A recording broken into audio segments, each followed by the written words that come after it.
నమస్తే. శత్రువుల ట్రాప్ లో పడద్దు. సొంత పార్టీకే పవన్ కళ్యాణ్ గీసిన లక్ష్మణ రేఖ.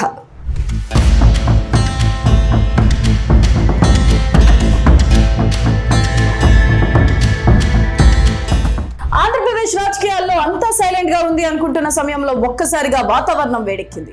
సాధారణంగా ప్రత్యర్థులపై విరుచుకుపడే పవన్ కళ్యాణ్ ఈసారి సొంత గూటికి ఒక గట్టి మెసేజ్ పంపించారు.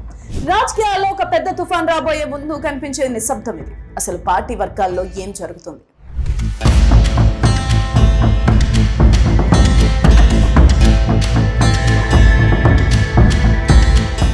రాజకీయాల్లో అధికారం దక్కినంత మాత్రాన యుద్ధం ముగిసిపోదు. అసలైన యుద్ధం అప్పుడే మొదలవుతుంది.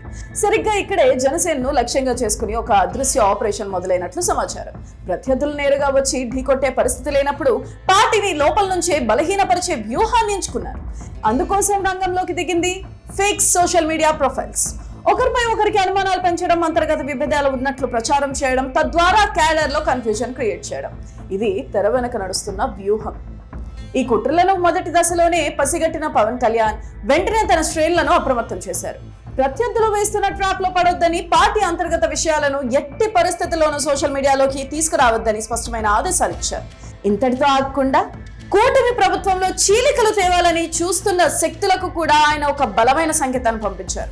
మిత్రపక్షాలతో కలిసికట్టుగా సాగడమే కాకుండా ప్రభుత్వ స్థిరత్వాన్ని దెబ్బతీసే ప్రతి ప్రయత్నాన్ని తిప్పికొట్టాలని పార్టీ కేడర్ కు స్పష్టం చేశారు.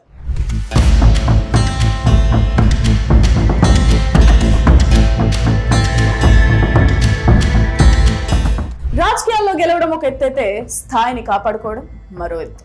అందుకే పవన్ కళ్యాణ్ తన పార్టీకి ఒక గట్టి లక్ష్మణ రేఖను గీశారు.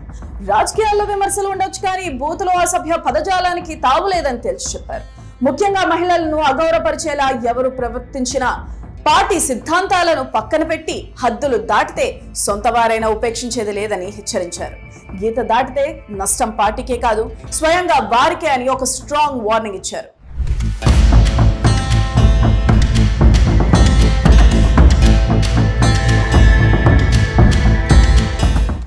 చూస్తే పవన్ కళ్యాణ్ తీసుకున్న ఈ నిర్ణయం ఒకవైపు పార్టీలో క్రమశిక్షణను కాపాడుతూనే, మరోవైపు ప్రత్యర్థులు వేస్తున్న స్కెచ్లను ముందే ధ్వంసం చేసే ఒక పక్కా పొలిటికల్ మాస్టర్ స్ట్రోక్. అధికారం చేతిలో ఉన్నప్పుడు ఎలా అప్రమత్తంగా ఉండాలో ఆయన తన శ్రేణులకు దిశానిర్దేశం చేశారు. జనసేనాని తీసుకున్న ఈ నిర్ణయంపై మీరేమనుకుంటున్నారు? కింద కామెంట్ చేయండి.